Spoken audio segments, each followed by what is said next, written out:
Kita ada di bagian akhir dari diskusi kita malam ini. Saya ingin ke Prof. Didi. Prof. Didi, kalau pesan Anda untuk efisiensi ini agar benar-benar efektif untuk mensejahterakan rakyat, tapi juga bisa mencapai pertumbuhan ekonomi tahun ini 5%, apa Prof?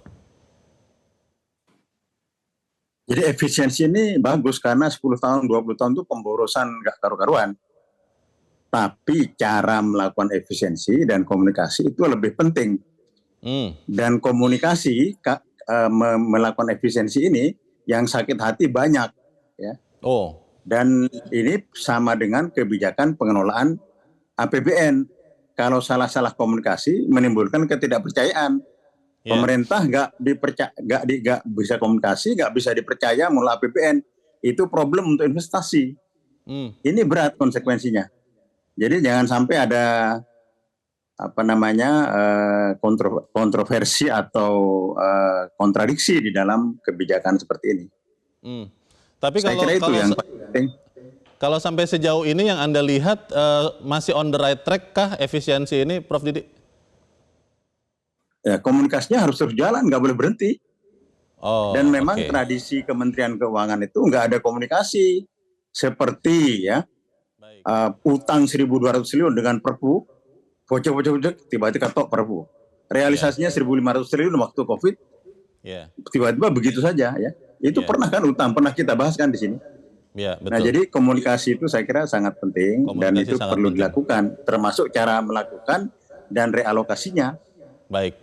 Terima kasih Prof. Didi Rabini sudah bergabung bersama kami. Selamat malam, Prof. Terima kasih, ya. Prof. Hendrawan, pesan untuk pemerintah supaya efisiensi ini bermanfaat, tidak lebih banyak mudaratnya apa?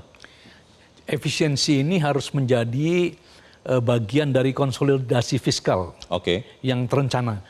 Sebab kalau seperti yang kita lihat dalam 2 bulan pertama ini, kesannya siksak, ya, dadakan. Ini justru menimbulkan tadi ketidakpercayaan pasar. Tetapi kalau transparan, direncanakan dengan baik, kemudian di ujung terowongan semua paham bahwa ini dalam rangka strengthening fiskal kita, konsolidasi fiskal kita, orang kan percaya, Pak. Jadi saya harap sekali lagi komunikasinya diperbaiki.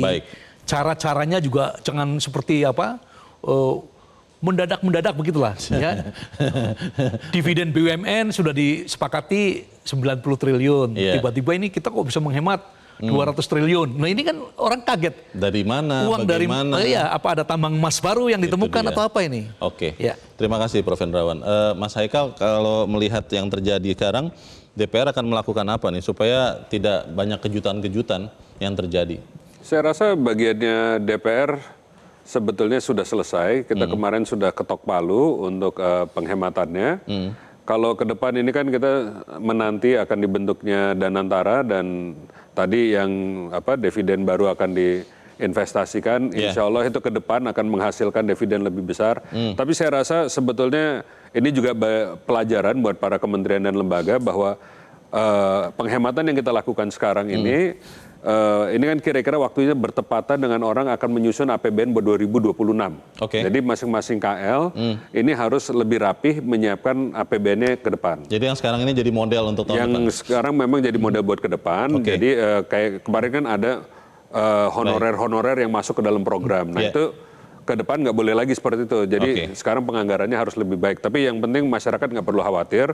Tidak ada layanan umum yang akan berkurang. Tidak ada program yang penting ataupun beasiswa yang akan terpotong. Pak Prabowo akan investasi di rakyat Indonesia, di pembangunan Indonesia. Bagaimana Mas Uki yang disampaikan Mas Haikal ini tersampaikan dengan baik supaya jangan sampai ada menteri yang mengatakan yang ada hanya anggaran makan siang. Bagaimana? Ya, jadi spirit daripada efisiensi ini kan untuk menghilangkan anggaran-anggaran yang sifatnya konsumtif, kemudian dioper, ya, produktif, untuk ke arah-arah atau kegiatan-kegiatan yang berbiaya, yang kemudian dia produktif sehingga dia bisa menghasilkan uang, keuntungan, manfaat yang kalau kita nominalkan itu lebih besar daripada yang kita efisiensikan. Itulah spiritnya. Komunikasinya itulah bagaimana? Spiritnya. Komunikasinya? Ya, di dalam berkomunikasi ini makanya dibikin berjenjang. Sekali lagi saya katakan dibikin berjenjang. Jadi komitmen paling atas itu ada di Inpres. Dalam tahun ini ada Inpres nomor 1 tahun 2025. Dan setelah itu baru beberapa kementerian dari Kemenkeu, lalu kementerian sektor, yang kemudian setelah itu dibahas di DPR, yang dimana seluruh prosesnya dilakukan secara komunikasinya terbuka. berarti harus lebih baik ya? Iya, komunikasi adalah sesuatu yang kami seringkali dikritik dan kami pikir kami harus terima. Baik. Kami pikir kami harus terima, tapi publik jangan sampai khawatir, jangan sampai takut, cemas, atau apalagi ada pihak-pihak yang melakukan fearmongering, menakut-nakuti ya. Baik. Efisiensi ini tidak akan mengorbankan pegawai baik tetap maupun honorer. Efisiensi ini tidak akan mengorbankan layanan publik. Itu komitmen Kita Presiden. tunggu komunikasi yang lebih baik. Terima kasih Bapak-Bapak telah hadir di tempat ini. Dan pemirsa, demikianlah akhir dari Top Ekonomi untuk malam ini. Saya Leonard Samosir. Terima kasih. Sampai jumpa.